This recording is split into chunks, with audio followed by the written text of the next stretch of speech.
Shalom Bapak Ibu, saudara-saudari yang terkasih dalam Tuhan. Renungan firman Tuhan pada pagi hari ini terambil dalam Matius pasal 18 ayat 21-35 dengan tema pengampunan tanpa batas.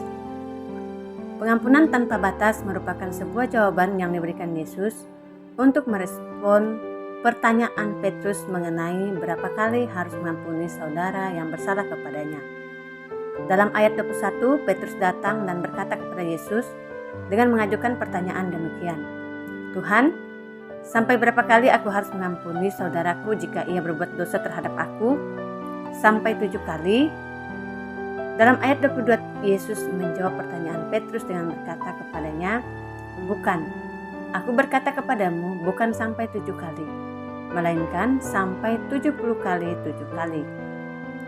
Dari jawaban Yesus tersebut menekankan bahwa pengampunan tidak seharusnya dibatasi oleh angka atau jumlah kesalahan, melainkan harus dilakukan terus-menerus.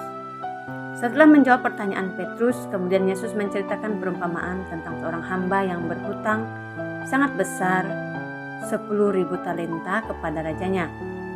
Karena tidak mampu membayar, ia memohon belas kasihan dan raja itu menghapus seluruh hutangnya. Tetapi ironisnya, hamba yang sama tidak mau mengampuni temannya yang berhutang jauh lebih kecil 100 dinar kepadanya. Akibatnya, ia menerima hukuman. Jadi raja dalam perumpamaan ini melambangkan Allah yang mengampuni dosa manusia yang tak terbayar. Artinya kita telah menerima pengampunan besar dari Tuhan. Tugas kita sebagai orang percaya adalah pengampunan yang kita terima harus dilanjutkan kepada orang lain. Mengapa demikian? Karena Allah sudah lebih dulu mengampuni kita. Kolose 3 ayat 13b tertulis, "Sama seperti Tuhan telah mengampuni kamu, kamu perbuat jugalah demikian." Tetapi sebaliknya, jika kita tidak memberi pengampunan kepada orang yang bersalah kepada kita, ada konsekuensi dari perbuatan kita, yaitu pengampunan yang kita terima bisa ditarik.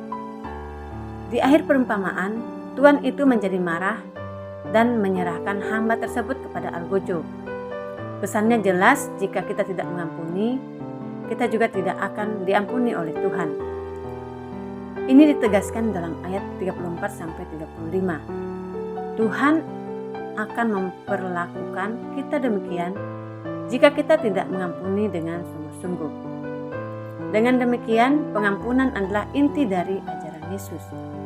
Menolak mengampuni berarti kita tidak hidup sesuai dengan kasih dan anugerah yang sudah kita terima.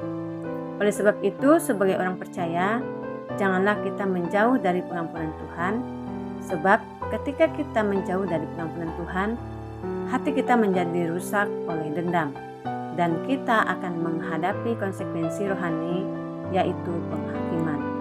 Selamat beraktivitas, Tuhan Yesus memberkati.